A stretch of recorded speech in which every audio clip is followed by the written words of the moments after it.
యువ హీరో తేజ సజ్జా నటించిన fantasy action చిత్రం 'మిరాయ్' జపాన్‌లో విడుదలకు ముందే సంచలనం సృష్టిస్తుంది.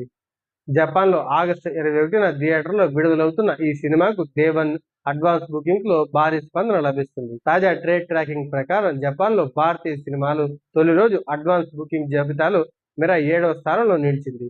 'మిరాయ్' అడ్వాన్స్ బుకింగ్‌లో 'బాహుబలి 2', 'ధురంధర్ 2', 'టైగర్ జిందా హై' వంటి భారీ చిత్రాలను అధిగమించినట్లు ట్రేడ్ రిపోర్టులు చెబుతున్నాయి. ప్రస్తుతం దానికంటే ముందు 'ట్రిపుల్ ఆర్', 'ముత్తు', 'పుష్ప 2', 'దేవరా', 'సలార్' వంటి సినిమాలు ఉన్నాయి. 'మిరాయ్' అడ్వాన్స్ బుకింగ్ పూర్తిగా ముగిసే సమయానికి ర్యాంకింగ్ మరింత మెరుగుపడే అవకాశం ఉందని ట్రేడ్ వర్గాలు చెప్పుకొచ్చాయి. ఆగస్టు 20న వచ్చిన నివేదికల ప్రకారం విడుదలకు ఇంకా 2 రోజుల బుకింగ్ సమయం ఉండగా సినిమా అప్పటికే టాప్ 10 లోకి వచ్చేసింది. అయితే ప్రస్తుతం 7వ స్థానంలో ఉన్న 'మిరాయ్' టాప్ 5 లోకి వెళ్లే అవకాశాలు ఉన్నాయనే అంచనా కూడా వినిపిస్తుంది. అయితే 'మిరాయ్'కు జపాన్ ప్రేక్షకులను ఆకట్టుకునే కొన్ని ప్రత్యేక అంశాలు ఉన్నాయి. భారతీయ పురాణాలు, చారిత్రక అంశాల నేపథ్యం, ఫ్యాంటసీ, యాక్షన్ కలయిక, భారీ విజువల్స్, సూపర్ హీరో తరహా కథనం, అంతర్జాతీయ ప్రేక్షకులకు కూడా అర్థమయ్యే విజువల్ స్క్రీన్ ప్లే ఉండటం ఈ సినిమాకు ప్లస్ అని చెప్పవచ్చు. దర్శకుడు కార్తిక్ ఘట్టమనేని ఈ సినిమాను భారీ విజువల్ వండర్ గా తెరకెక్కించారు. ఈ ప్రత్యేకమైన ఫ్యాంటసీ ప్రపంచం జపాన్ ప్రేక్షకుల్లో ఆసక్తి పెంచుతుంది.